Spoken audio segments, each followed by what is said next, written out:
यहाँ पप्पू जी हो रही है।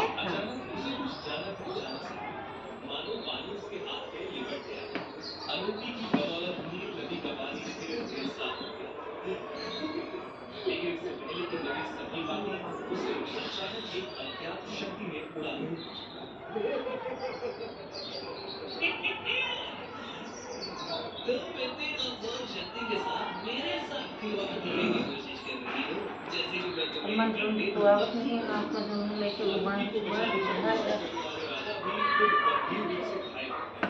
भगवान से नो नो नो नो।